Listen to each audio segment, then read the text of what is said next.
Welcome back to The Explainer. Today, we're jumping straight into one of the most bizarre, frankly mind-boggling mysteries recorded in ancient texts. I mean, imagine a ruler whose track record is absolutely spotless. He's beloved by literally everyone.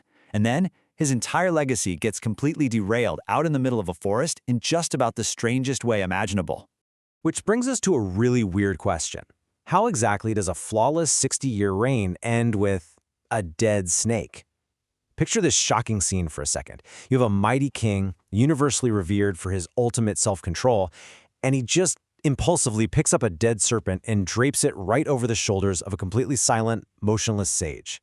It sounds absurd, right? No way a guy like that just snaps. So how in the world did we get here?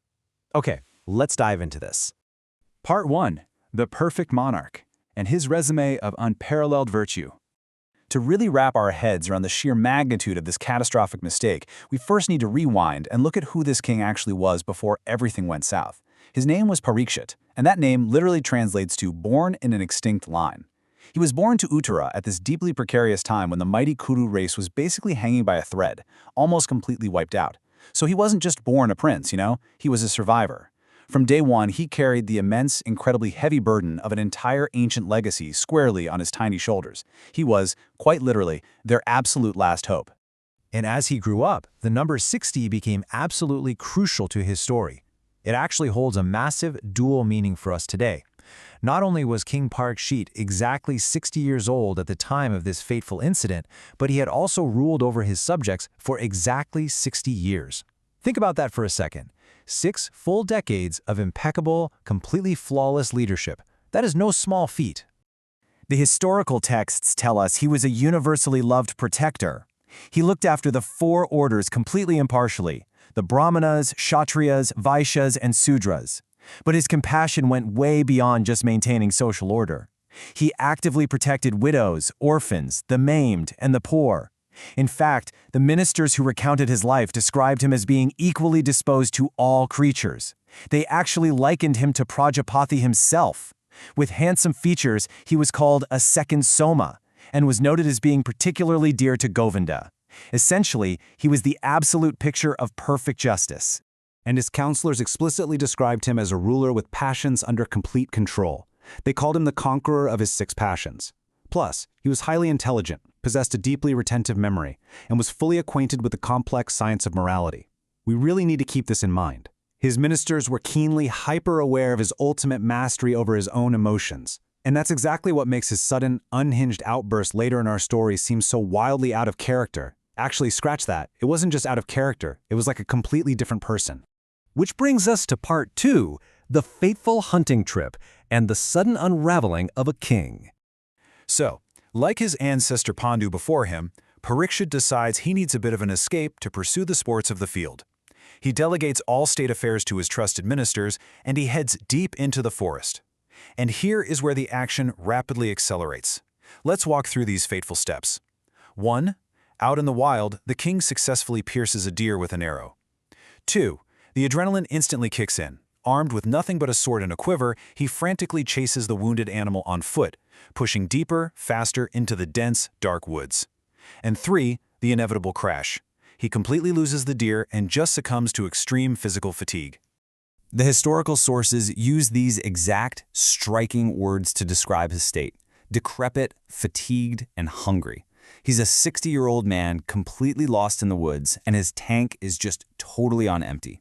We might jokingly call this history's most epic documented case of getting hangry, but practically speaking, this perfectly shows how sheer physical exhaustion and immense hunger can suddenly, completely override a literal lifetime of good judgment. Part 3, a vow of silence and a totally catastrophic misunderstanding. Just imagine the incredibly tense scene. Deep in these unforgiving woods, the desperate king is frantically searching for any way home. Finally, he spots another human being. A huge wave of relief, right? Well, not exactly. The man he finds is a high-souled Rishi, or a Muni. Now, a Muni in this specific context is a sage observing a remarkably strict religious vow of silence. The text literally notes he was sitting perfectly still, totally motionless, quote, like a piece of wood. And it is absolutely crucial to clarify here that this sage wasn't ignoring the mighty King Parikshit out of disrespect or some sort of defiance. Not at all. He was firmly and unconditionally bound by his intense spiritual practices. Now, what's really interesting about this dynamic is how it perfectly captures the tragic, unavoidable collision of two totally different mindsets. We have a complete and utter breakdown in communication. On one side, you have the exhausted king. He is desperately asking questions about his lost deer, physically drained to his core and absolutely used to getting answers immediately from his subjects. Then on the other side, you have the silent Muni. He is perfectly motionless, deep in the observance of his vow, and literally completely unable to speak. They are operating in two totally different worlds, and they're about to crash into each other. Part 4. The Snake and the Sage. The ultimate breaking point. Let's see how this builds into an explosive climax. The king, who has already pushed far, far beyond his physical and mental limits, repeatedly asks the sage about the deer. Silence. Nothing. The king has absolutely no idea this is a Muni under a vow. He just thinks he's being blatantly, disrespectfully ignored by a commoner. And right here, after 60 years of absolute perfect rule, his legendary self-control finally snaps. Swayed by a sudden blinding anger, the king insults the holy man. The original source describes the moment exactly like this. The king, taking up from the ground with the end of his bow a dead snake, placed it on the shoulders of that Muni of pure soul. Let the immense gravity of that impulsive insult hang in the air for a second. The renowned conqueror of his 6 passions just draped a dead, rotting reptile over a silent holy man.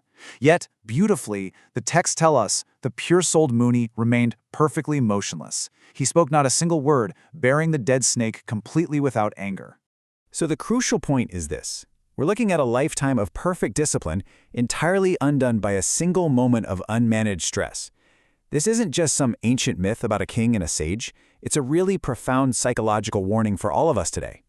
Think about how quickly our own virtues, our patience, our professionalism, how quickly all of that can completely fail us when we're hungry, exhausted, and pushed way beyond our normal comfort zones. It happens to the best of us, right? Which brings us to our powerful conclusion, and the question we really need to ask ourselves: can one single moment of exhausted anger truly erase a lifetime of perfect virtue? For King Parikshit, an impeccable 60-year reign was forever marred by one split-second, emotionally exhausted decision in the deep woods. It really forces us to deeply ponder the absolute fragility of human legacy. We can literally spend decades building a flawless reputation, but how well do we guard it when we are at our absolute weakest?